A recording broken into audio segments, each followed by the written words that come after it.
Hello friends, welcome to my channel. This video is sponsored by Buy More mobile app. Get started by download Google Play or App Store.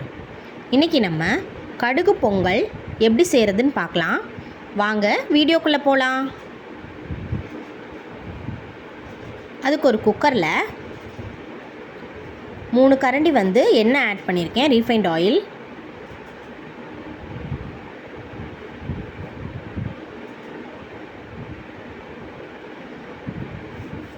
எண்ணெய் நல்லா சூடாகட்டும். எண்ணெய் சூடானதும் கடுகு ஒரு 2 teaspoon அளவு கடுகு நம்ம ஆட் பண்ணிக்கலாம்.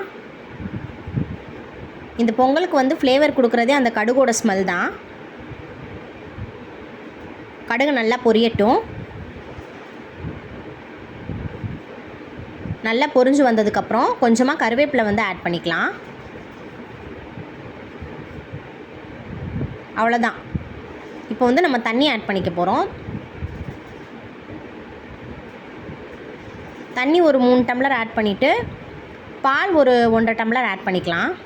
இதுக்கு பால் சேர்த்தா ரொம்ப நல்லாயிருக்கும். இந்த பொங்கலுக்கு ரெண்டுமே கலந்து ஆட் பண்ணிக்கலாம், தண்ணி அண்ட் பால். காய்ச்சி ஆற வச்ச பால் தான் ஆட் பண்ணணும்.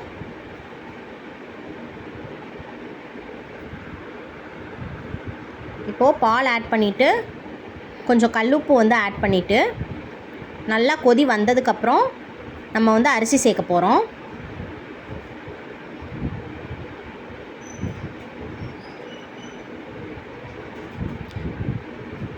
கொஞ்சமாக பெருங்காயம் ஆட் பண்ணிக்கலாம்.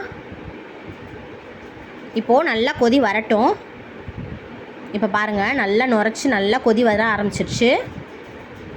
இப்போ இந்த ஸ்டேஜில் ஒரு 15 மினிட்ஸ் ஊற வச்ச பச்சரிசி நொய் எடுத்திருக்கேன். இந்த பொங்கலுக்கு பச்சரிசி நொய் ரொம்ப நல்லாயிருக்கும். ஒரு 15 மினிட்ஸ் ஊற வச்சா போதும். தண்ணியெல்லாம் வடிச்சிட்டு அரிசியை மட்டும் உள்ளே சேர்த்துக்கலாம்.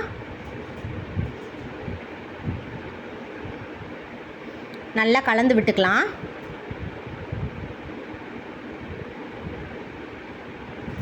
இப்போ உப்பு சரியாக இருக்கான்னு செக் பண்ணி பார்த்துக்கலாம்.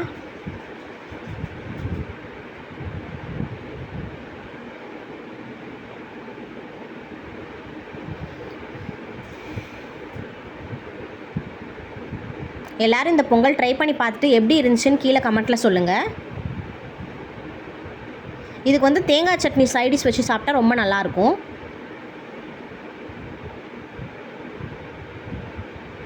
உப்பு கொஞ்சம் பத்தலை, அதனால் கொஞ்சம் ஆட் பண்ணிக்கிட்டேன். இப்போ குக்கர் மூடியை மூடி ஒரு விசில் விட்டு சிம்மில் ஒரு 5 மினிட்ஸ் வச்சு நம்ம இறக்கிட்டோம்னா நம்மளுக்கு சுவையான கடுகு பொங்கல் ரெடி ஆயிரும். குக்கர் விசில் வந்ததுக்கப்புறம் சிம்மில் வச்சு ஒரு 5 மினிட்ஸ் வச்சு இறக்கிக்கலாம்.